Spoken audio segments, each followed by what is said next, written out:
பார்க்க பாமரனாய் பசுவாக அமர்ந்திருப்பார். பாரினிலை அவரை கண்டால் பட்டமரம் தழுக்குதையாம்.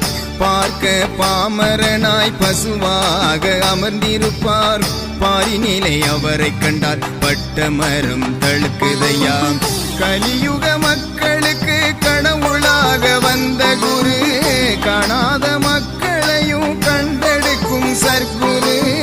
கலியுக மக்களுக்கு கடவுளாக வந்த குரு, காணாத மக்களையும் கண்டெடுக்கும் சர்க்குரு.